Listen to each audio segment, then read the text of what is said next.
سمجھ کے اپنا فریضہ حبیب جلدانا، یہ خط میں شاہ نے لکھا حبیب جلدانا۔ محمد اور محمد صلی اللہ علیہ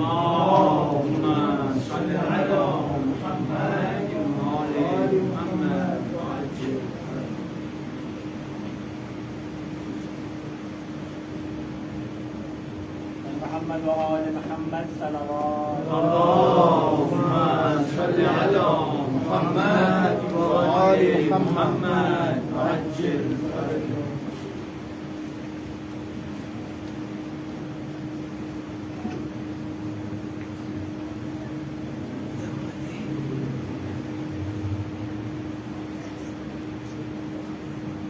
بر محمد وآل محمد صلوات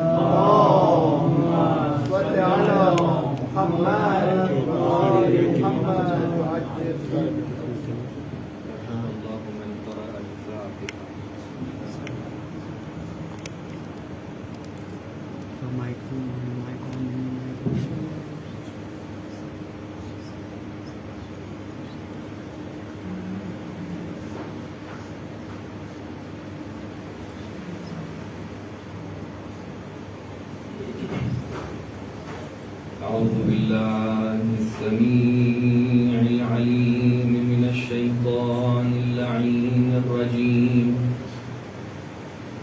بسم الله الرحمن الرحيم، الحمد لله رب العالمين،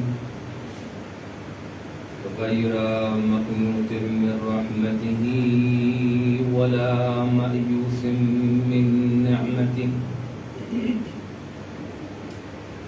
فطر الخلائق بقدرته ونشر الرياح برحمته، الصلاة والسلام والتحية والإكرام على أول مسلوله وخاتم أنبيائه الذي سمي في السماء بأحمد وفي الأرضين بأبي القاسم المصطفى محمد، اللهم صل على محمد وآل محمد والصلاة والسلام والتحية والإكرام على آل بيته الطيبين الطاهرين المعصومين المنتجبين الذين أذهب الله عنهم الرجس أهل البيت وطهرهم تطهيرا،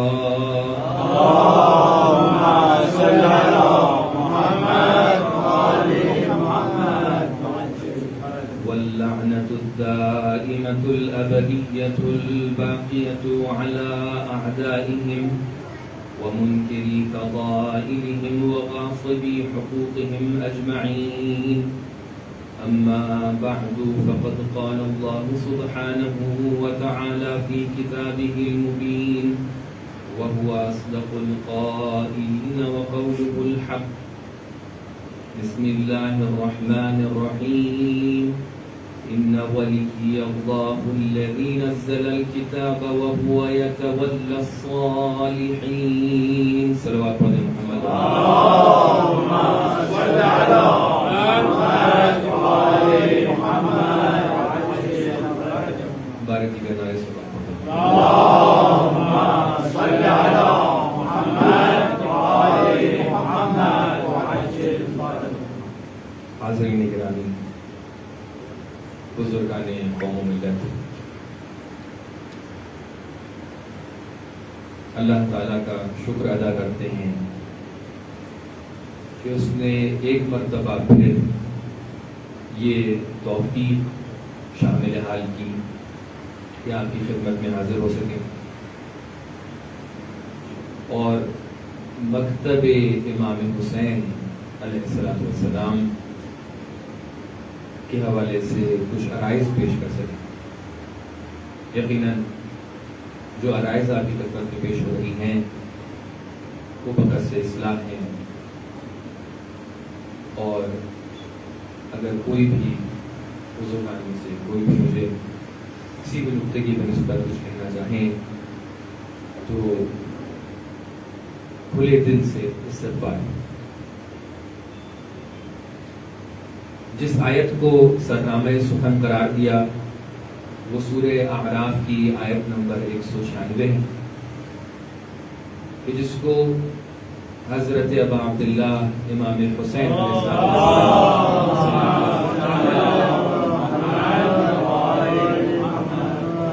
آپ نے مدینے سے چلتے وقت اپنے نانا کی قبر پر ایک بیان کے درمیان تلاوت کرنا اور اس میں ارشاد ہو رہا ہے کہ اتنا ولی اللہ، کہ بے شک میرا ولی جس کی ولایت میرے اوپر ہے، جس کی سرپرستی میرے اوپر ہے. یا وہ حضرات جو ابھی تک کے مجالس میں تھے ان کے لیے عرض کروں کہ جس کا میں مظہر ہوں وہ سوائے اللہ تبارک و تعالیٰ کے کوئی اور نہیں.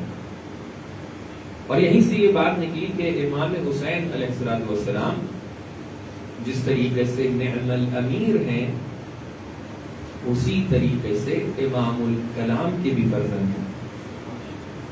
اور جو بات بیان فرماتے ہیں اس کے پیچھے کوئی مقصد ہوتا ہے، کوئی ہدف ہوتا ہے. لہذا اس ولایت کی بنسبت جستجو اور تلاش رہی کہ سمجھنے کی کوشش کریں کہ یہ ولایت کا مفہوم کیا ہے، یہ ولایت کیا چیز ہے کہ جس کی کمی امام حسین علیہ السلام محسوس کر رہے تھے. یہ ولایت کیا چیز ہے کہ اگر اس ولایت کو آپ کے اعمال اور آپ کے کردار سے دور کر لیا جائے تو پھر آپ کا دین، آپ کی شریعت، آپ کے اعمال، آپ کا کردار یہ بے روح ہو جایا کرتے ہیں. یہ ولایت اتنی اہمیت کی حامل ہے کہ مختلف احادیث کا مجموعہ یہ کہتا ہے کہ یہ انسان کے لیے ہر دو جہاں میں فائدہ مند ثابت ہوگی. یہ ولایت صرف اس دنیا سے مخصوص نہیں بلکہ جب یہی انسان قبر میں جائے گا، یہی انسان روز قیامت اللہ تبارک و تعالی کی بارگاہ میں جائے گا تو مختلف احادیث کا مجموعہ کیا ہے کہ وہاں پر انسان کے اعمال جو ہیں وہ مجسم ہو کے اس کے سامنے آ جائیں گے. انسان کے اعمال سامنے آئیں گے اور دکھائی پڑے گا کہ کہیں پر انسان کی نماز سامنے آ رہی ہے، مجسم ہے، یعنی انسان کی شکل میں آپ کے سامنے آ جائے گی. اب یہ انسان ہے، قبر میں ہے، روز قیامت ہے، حشر ہو رہا ہے. اب یہ انسان گھبرایا ہوا ہے، اس کو یہاں پہ سب کچھ نیا نیا محسوس ہو رہا ہے. یہاں پر نہ یہ اپنے والد کو پہچان رہا ہے، نہ اپنے بھائی بہنوں کو پہچان رہا ہے، نہ اپنے دوستوں کو پہچان رہا ہے. اس کو ایک تلاش ہے کہ کہیں سے کوئی ایسا فرد آ جائے کہ جو آ کر میرے لیے باعث انس بن سکے.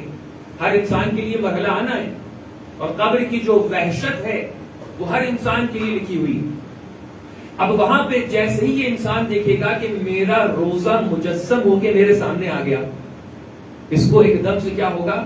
ایک انس محسوس ہوگا، اس کو ایک سکون محسوس ہوگا، اس کو ایک خوشی محسوس ہوگی کہ کوئی تو آیا کہ جس سے میں انس حاصل کر سکتا ہوں.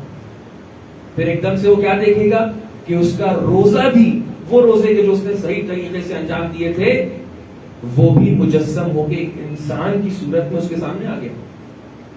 اب اس کی خوشی اور دو چندہ ہو جائے گی، اس کی خوشی اور بڑھ جائے گی. ارے ایک اور ساتھی آ گیا. آپ نے دیکھا ہے کہ جو لوگ پولیس میں ہوتے ہیں، ملٹری میں ہوتے ہیں، ان کی کیفیت کیا ہوتی ہے کہ وہ جتنا جتنا دیکھتے ہیں کہ ہمارے سائیڈ میں کوئی فرد بڑھتا چلا جا رہا ہے انہیں قدرت محسوس ہوتی. اب یہ انسان بھی جب دیکھے گا کہ کوئی اور آ گیا کہ جو ایک بہت ہی نورانی چہرہ لے کر آیا ہے، یہ ایک قدم اور بڑھ کے خوش ہو جائے گا. پھر ایک اور نورانی چہرہ دیکھے گا، پھر خوش ہو جائے گا، پوچھے گا تم کون ہو.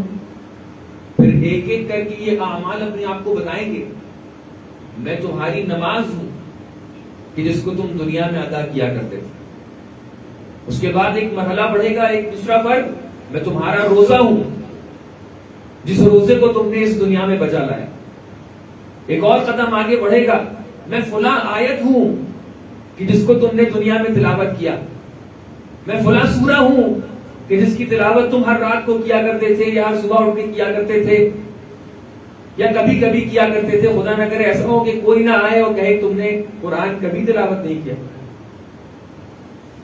آگے بڑھے گا, ہو سکتا ہے حج سامنے آ جائے, ایک نورانی چہرہ نور برس رہا ہے, تم کون ہو بھائی؟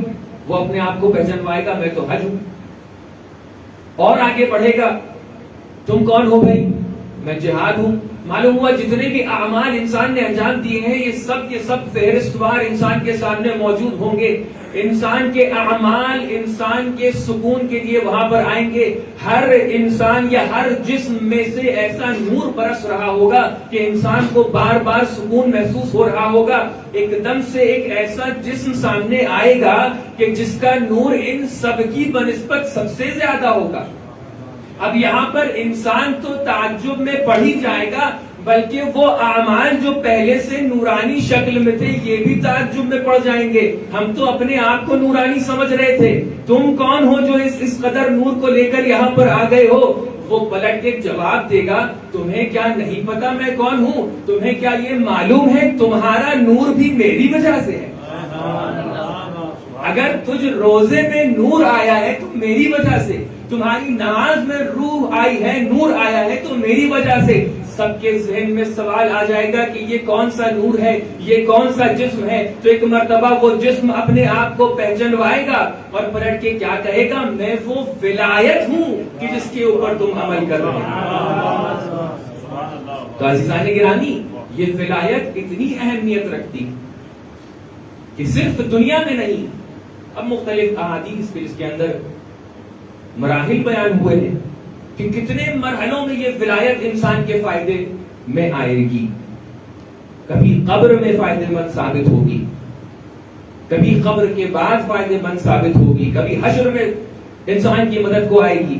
یہ ولایت وہ ولایت ہے. اور یہ بات بھی عرض کر دی کہ یہ ولایت کے جو جس کا واحد مالک اللہ تبارک و تعالی ہے,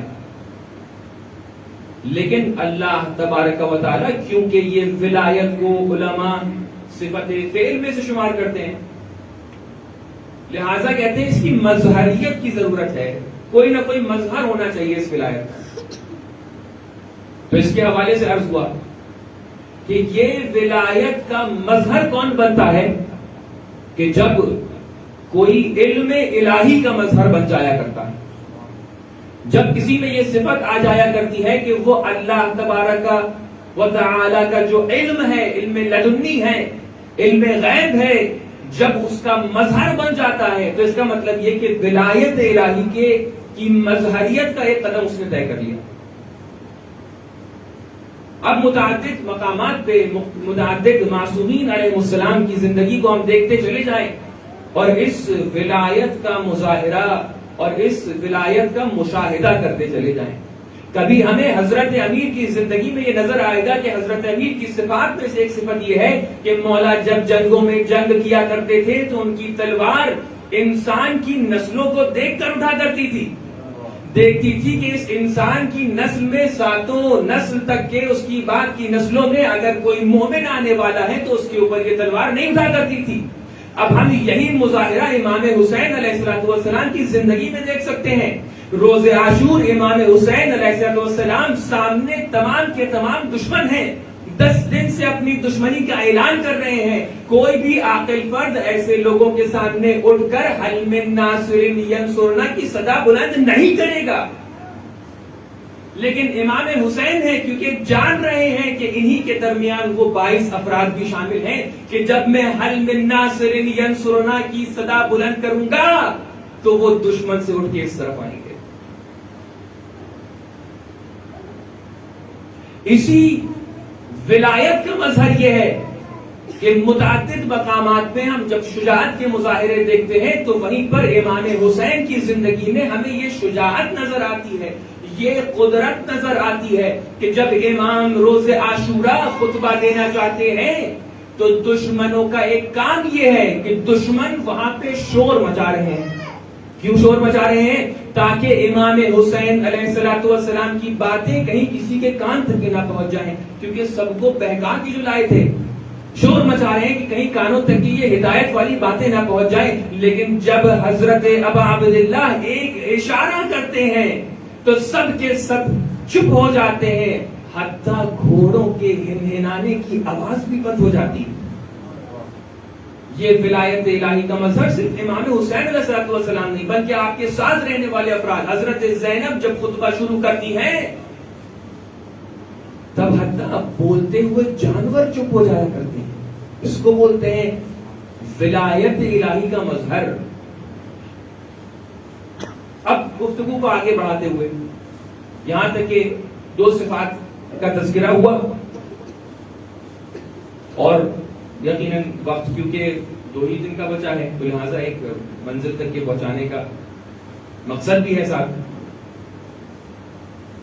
اگلی صفت کی طرف جب ہم دیکھتے ہیں کہ جہاں پر اللہ تعالیٰ کی ولایت کا مظہر ہمیں امام حسین علیہ السلام نظر آتے ہیں، وہ صفت ہے صفت جود و کرم.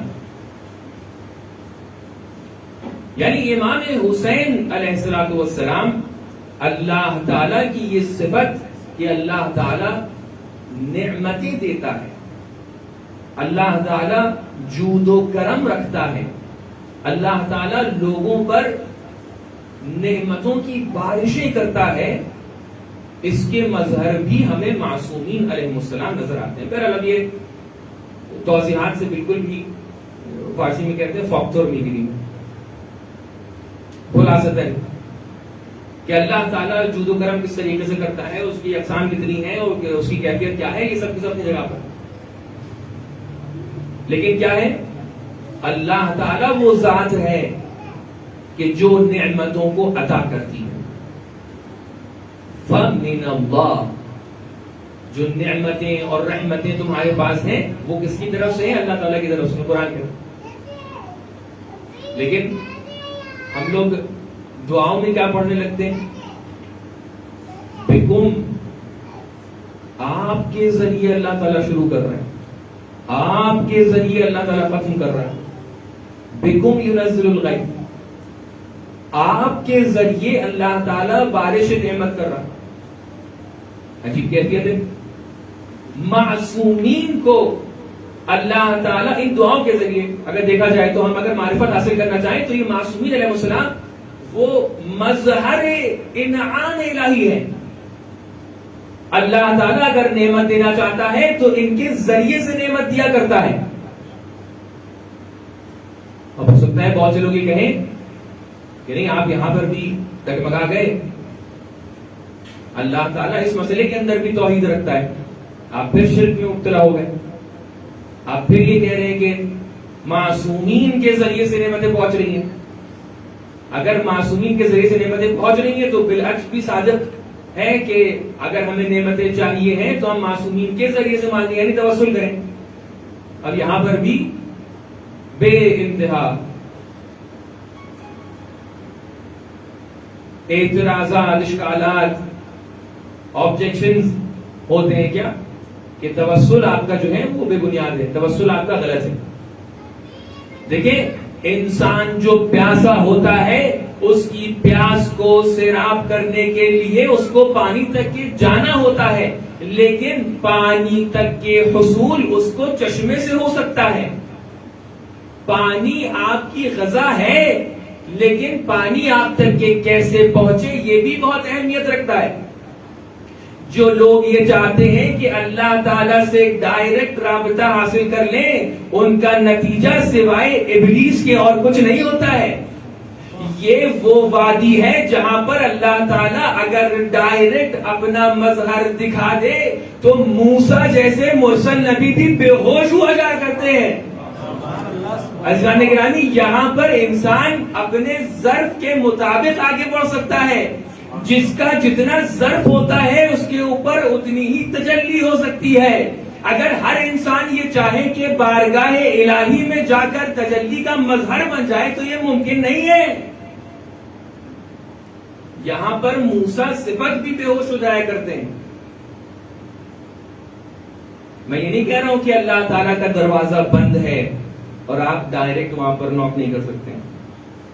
جائیے بسم اللہ، دروازہ کھلا ہے. وہ لوگ بھی جو دروازہ مستقیم طور پہ دق الباب کرتے ہیں، جیسا کہ عرض ہوا، ان کی بھی شرط یہ ہے کہ ان کے پاس ولایت حجت خدا ہونا چاہیے. اگر ان کے پاس ولایت حجت خدا نہیں ہے تو اس کا مطلب ان کی کوئی بھی چیز مقبول نہیں ہے. اب انشاءاللہ کل بھی اگر موقع ہوا تو اس کے اوپر اشارہ کروں گا. آج میرے ہاتھ میں ایک کلپ آئی، سوچ رہا ہوں کہ اس کے اوپر سوچ لوں، اس کے بعد پھر رس کروں. اس میں موضوع یہی ہے. تو انشاءاللہ اس کے اوپر بہت یعنی ذمہ داری ہو جاتی ہے کبھی کبھی، اور کیونکہ بہرحال آپ کے یہاں لائیو بھی جا رہا ہے مسئلہ، تو لہٰذا ہو سکتا ہے کہ یہ بات نہیں پہنچ بھی جائے. اگر وہاں سے اس کلپ سے کوئی گمراہ ہو رہا ہے تو میں تو اس نیت سے بیان کروں گا کہ شاید یہ کسی تک کے پہنچ جائے، وہ ہدایت یافتہ ہو. تو عزیزان گرامی، یہاں پر مسئلہ یہ ہے، ہم توسل اس لیے کر رہے ہیں کیونکہ پروردگار ہمیں بتا رہا ہے. ہم توسل اس لیے کر رہے ہیں کہ قرآن ہمیں بتا رہا ہے. ہم دوبارہ وہی دعوت دیں گے کہ آپ پھر قرآن ناقص کیوں پڑھتے ہیں، آپ قرآن کو مکمل کیوں نہیں پڑھتے ہیں. جب قرآن کو مکمل پڑھیں گے اور قرآن پڑھنے کی عادت ڈالیں گے تو اللہ تعالیٰ اسی قرآن کے اندر ارشاد فرما رہا ہے فَالْمُدَبِّرَاتِ أَمْرًا، کہ اللہ تعالیٰ نے اس دنیا کی تدبیر کو کبھی کبھی فرشتوں کے اختیار میں بھی رکھا ہوا ہے. اب مجھے جواب دیں کہ جب جبرائیل دنیا کی تدبیر کو سنبھال سکتے ہیں تو جس دروازے پر جبرائیل اتر کے زانوئے ادب طے کریں اور تعلیم حاصل کریں تو کیا وہ مظہر تدبیر الہی نہیں ہو سکتا؟ صلوات پڑھ دیں محمد و آل محمد.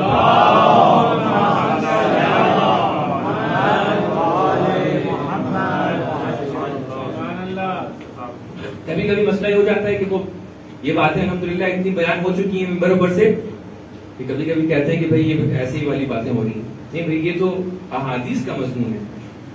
کوئی بھی نبی نہیں بنا جب تک کہ اس نے ولایت امیر المؤمنین کو قبول نہیں کر لیا.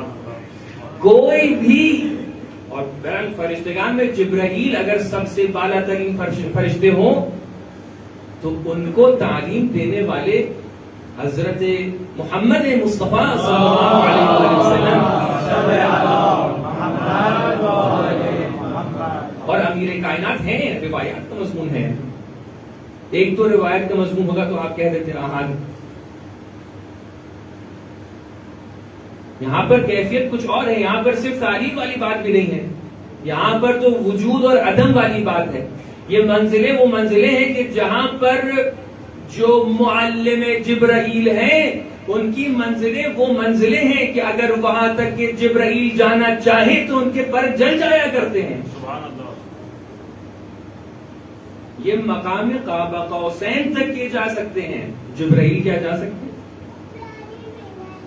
تو لہذا جب اللہ تعالی دنیا کی تدبیر کے لیے یہ کام کر سکتا ہے کہ فرشتوں کو اپنا مظہر بنائے تدبیر کے لیے، تو اولیاء اللہ کو مظہر کیوں نہیں بنا سکتا؟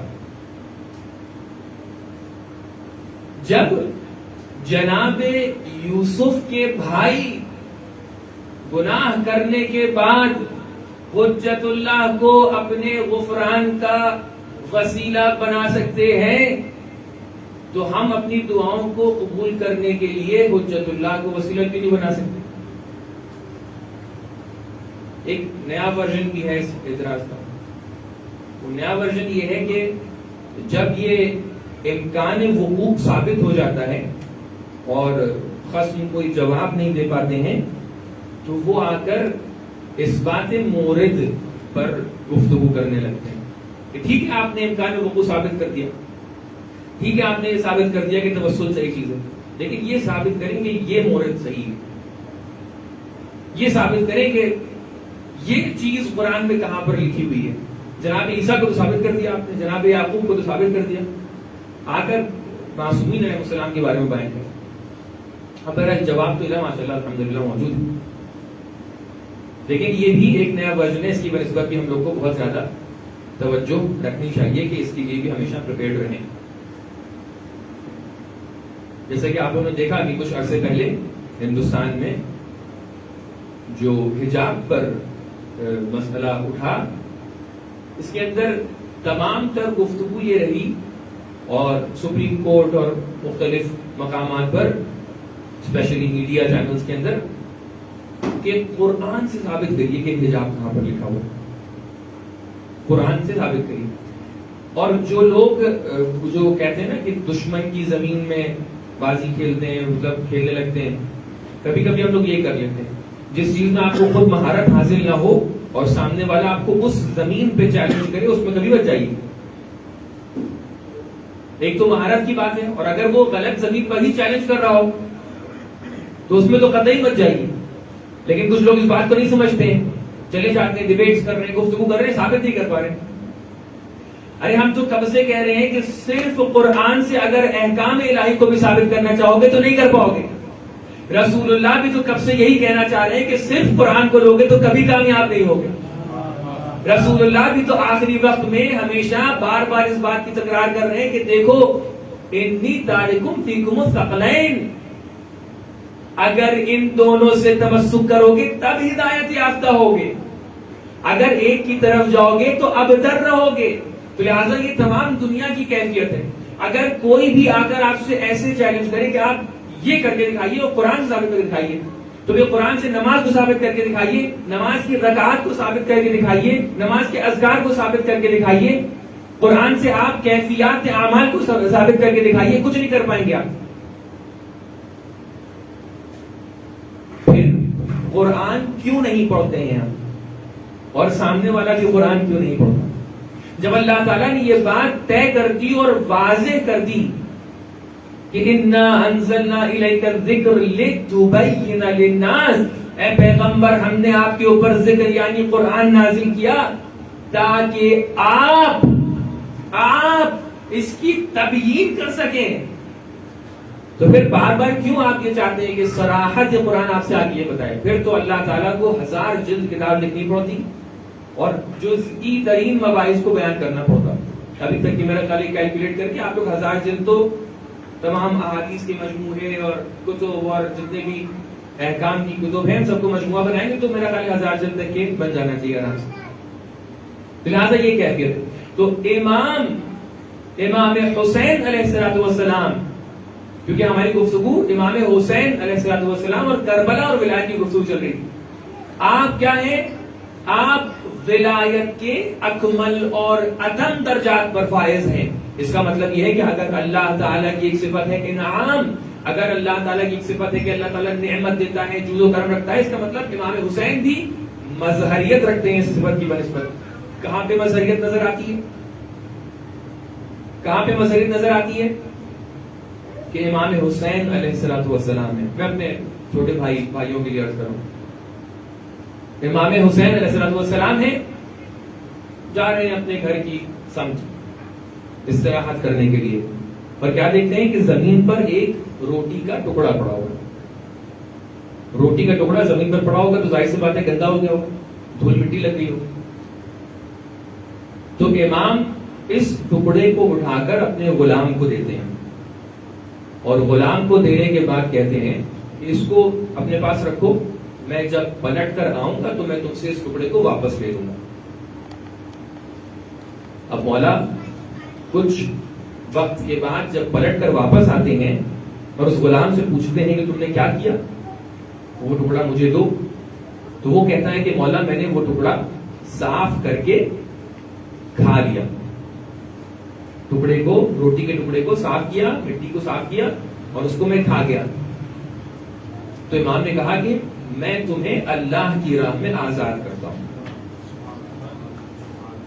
کسی نے دیکھا ارے ایک ٹکڑا روٹی کا وہ اپنے آپ میں کم اہمیت، اور ساتھ ہی ساتھ غلام ایک غلطی کر رہا ہے کہ اس کو ایک روٹی کا ٹکڑا دیا جا رہا ہے اور اس کو کھائے نہیں لے رہا ہے، اور امام غلام کو آزاد کر رہے ہیں. سوال تو کرنا بنتا تھا، اے مولا اس غلام کو کیسے آزاد کر دیا؟ تو مولا نے پلٹ کر یہ کہا کہ میں نے رسول خدا کو یہ کہتے سنا کہ اگر کوئی انسان روٹی کے ٹکڑے کو زمین سے اٹھا کر صاف کر کے کھا لے تو جب تک کہ یہ روٹی اس کے پیٹ تک کے پہنچ رہی ہے اللہ تعالی جہنم کی آگ کو اس کے اوپر حرام کر دیتا ہے. اب میں کون ہوتا ہوں جب اللہ تعالیٰ اس کو جہنم کی آگ سے آزاد کیے دے رہا ہے تو میں اس کو بندہ بنانے والا کون ہوتا ہوں. اس طریقے سے امام حسین علیہ السلام اپنا کرم دکھا رہے ہیں. ایک اعرابی ہے, شہر میں داخل ہوتا ہے اور پوچھنے لگتا ہے کہ اس شہر میں سب سے زیادہ کریم کون ہے, سب سے زیادہ جود و سخا بخشش والا کون ہے. جب پوچھتا ہے تو کہتے ہیں ہم تو ایک ہی کریم ابن کریم کا پتہ جانتے ہیں. اس کو لے کر آ جاتے ہیں امام حسین علیہ السلام کے پاس. امام نماز پڑھ رہے ہوتے ہیں اور یہ اپنے اشعار پڑھنا شروع کر دیتا ہے. شعر پہ شعر پڑھ رہا ہے کہ ہم آپ جیسے خاندان کو نہیں جانتے, اگر آپ کے جد نہ ہوتے تو ہم جنت و جہنم کو نہ پہچانتے, وغیرہ وغیرہ. اور اس کے اندر اپنی حاجت کو سامنے رکھ رہا ہے. امام حسین علیہ السلام نماز پڑھنے کے بعد جناب پیغمبر سے پوچھتے ہیں کہ فلاں پیسہ یا گارائی جو رکھی ہوئی تھی وہ موجود ہے؟ جواب آتا ہے کہ جی اس کے اندر 4000 دینار موجود. امام کہتے ہیں سب کے سب کو لے آؤ. اب اس اعرابی کو گھر تک کے لے کر جاتے ہیں. گھر تک کے لے جانے کے بعد جاتے ہیں, اس پیسے کو لیتے ہیں, اس کی تھیلی جو پیسے کی تھی اس کو لیتے ہیں اور دروازے پر آ کر امام حسین علیہ السلام میں کیا کروں, جو نتیجہ ہے اس قصے کا وہ امام حسین علیہ السلام کا تذکرہ جب آتا ہے تو اس میں گریہ فضائل کے اندر موجود ہوتا ہے. اس میں میری کوئی غلطی نہیں. یہاں پہ رسول خدا بھی جب ولادت کے دن آتے ہیں تو گریہ کرنے لگتے ہیں.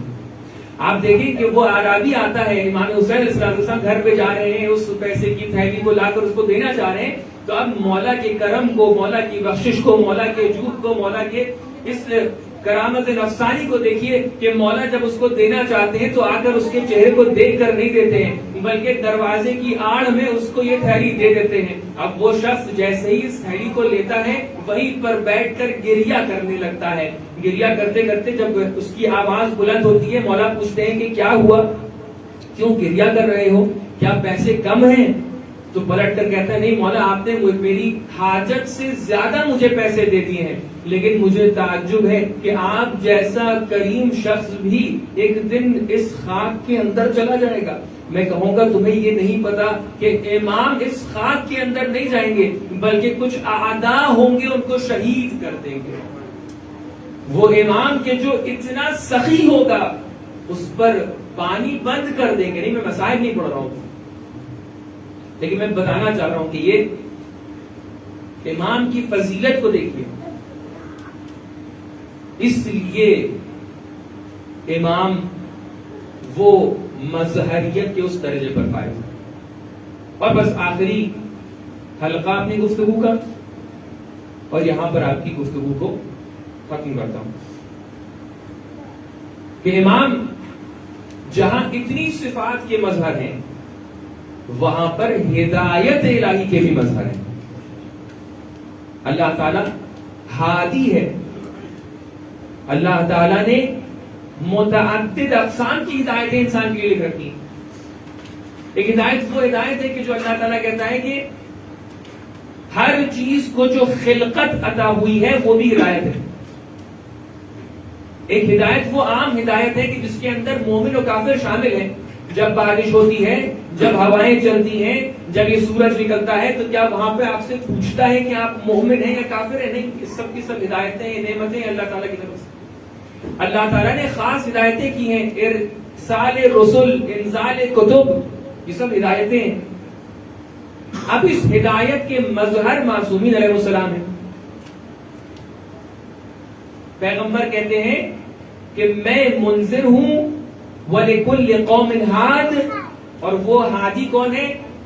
اے علی تم ہادی ہو اور تمہارے فرزند جو ہیں معصومین وہ ہادی ہیں. تو اس کا مطلب یہ ہے کہ امام حسین علیہ السلام ہدایت کے مظہر ہیں. ایسے میں بس چند جملے اور آپ کی زحمت کو ختم کروں گا, اس سے زیادہ آپ کا وقت نہیں لوں. امام حسین علیہ السلام ہدایت الہی کے مظہر ہیں. اب پھر اس کے اندر بھی استشہاد کریں گے تو بار بار آپ کے مصائب سامنے آتے ہیں.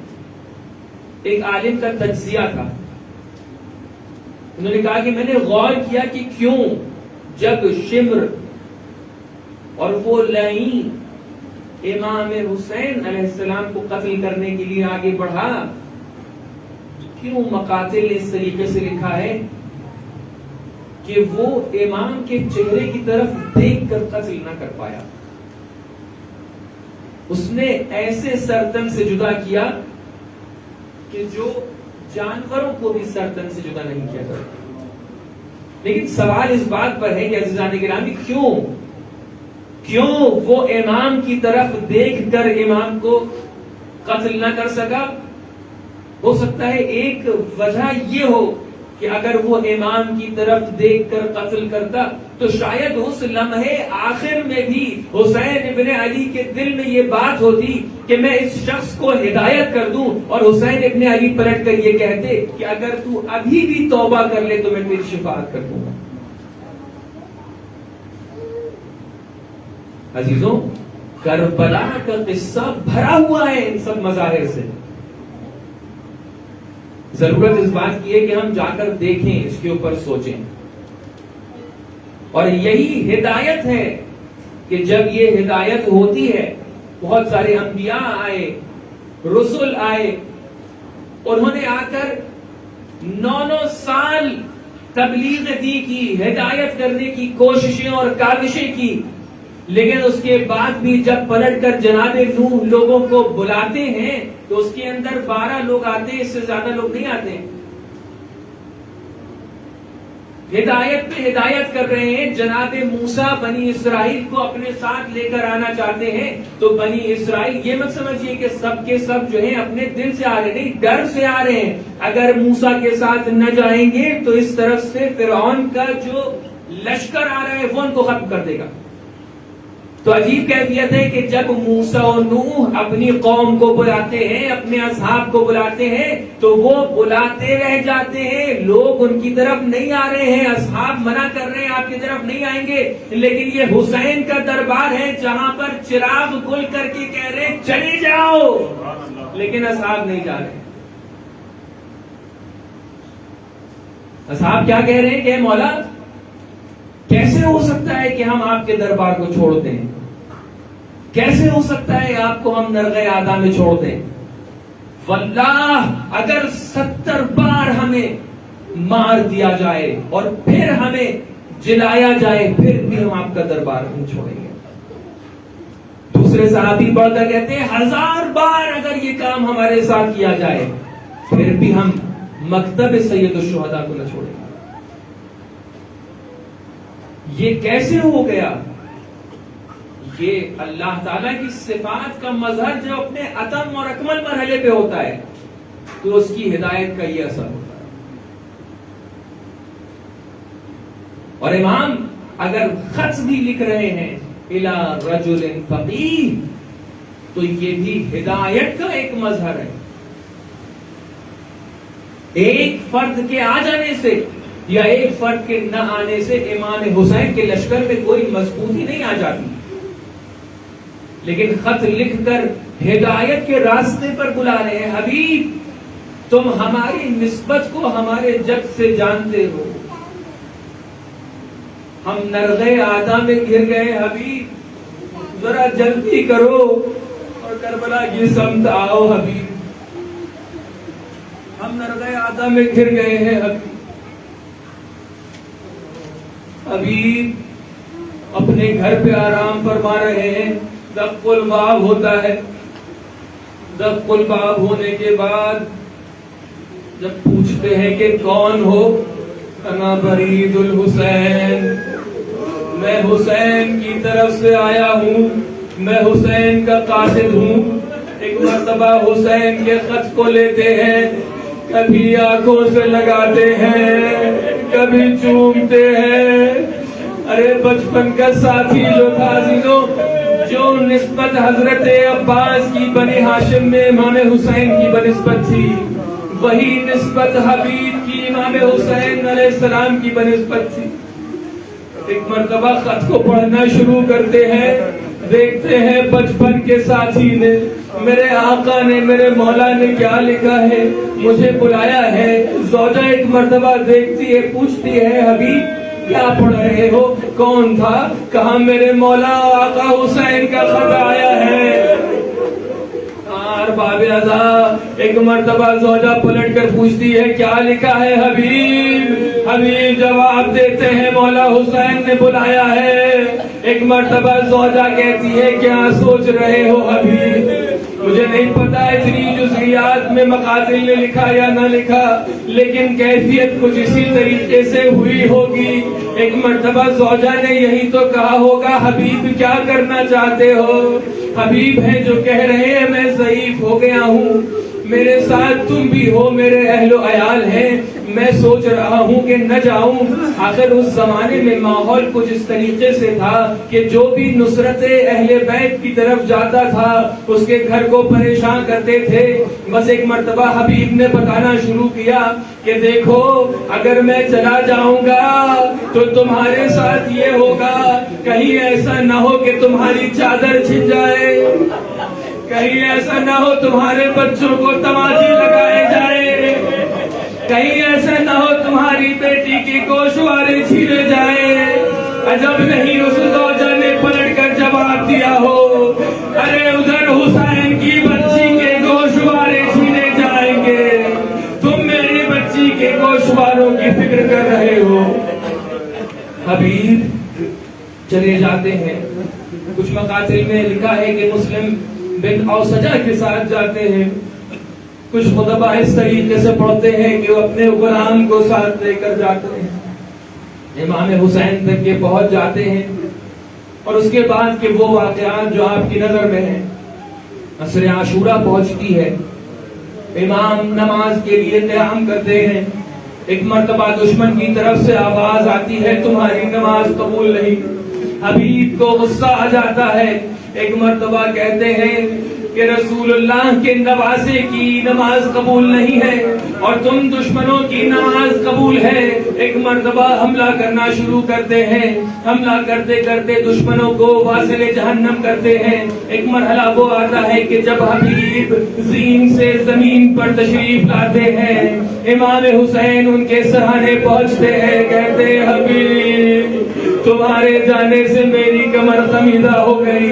عزیزان گرامی صرف ایک مرحلہ اور آپ کی زحمتیں تمام، ایک مرحلہ وہ آتا ہے کہ جب یہ سارے سر کوفے کی سمت جا رہے ہوتے ہیں، حبیب کا سر بھی کوفے کی طرف جا رہا ہوتا ہے۔ حبیب کا ایک جوان بیٹا تھا کہ جو کوفے میں رہ گیا تھا، جب وہ سروں کو آتے ہوئے کوفے میں دیکھتا ہے تو کیا دیکھتا ہے کہ میرے والد کا سر بھی وہاں پر ہے۔ ایک مرتبہ پیچھا کرتا ہے اور پیچھا کر کے اس دشمن سے کہتا ہے کہ اس سر کو مجھے واپس دے دے۔ بہت تفصیل لکھی ہے مقاتل نے یہاں پر کہ پیچھا کرتا ہے، چپکے چپکے پیچھا کرتا ہے، دشمن پلٹ کر یہ کہتا ہے کہ تم کون ہو، یہ منع کر دیتا ہے کہ میرا کوئی تعلق نہیں، لیکن آخر میں آ کر یہ بول دیتا ہے کہ یہ سر مجھے واپس دے دو، لیکن وہ دشمن یہ سر واپس نہ دیتا ہے۔ اب اس کے بعد مقاتل نے بہت کچھ لکھا ہے، لیکن جب میں اس مقتل کو پڑھ رہا تھا تو میرے ذہن میں ایک واقعہ آ رہا تھا۔ عزیزو آپ کے ذہن میں بھی وہ واقعہ آ رہا ہے یا نہیں آ رہا ہے؟ عزیزو ایک شام کا زندہ ہے، وہاں پر بھی ایک بیٹی ہے جو اپنے باپ کا سر مانگ رہی ہے۔ ایک مرتبہ اس کے سامنے تشت لا کے رکھا جاتا ہے، ارے اس تشت میں کیا رکھا ہوا ہے؟ ایک مرتبہ تشت کے اوپر سے پردہ ہٹاتے ہیں، بیٹی کیا دیکھتی ہے؟ باپ کا سر ہے۔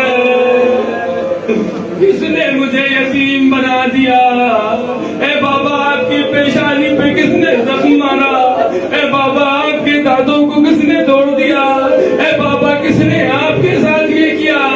یہ بیٹی اپنے بابا کے سر کو لے کر اس دنیا سے گزر جاتی ہے۔ الا لعنت اللہ علی القوم الظالمین وسيعلم الذين ظلموا أي منقلب ينقلبون معذرة.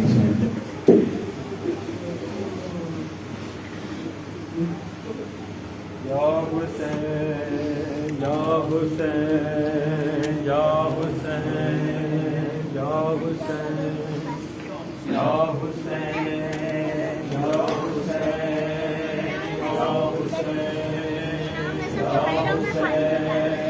یا حسین یا حسین یا حسین یا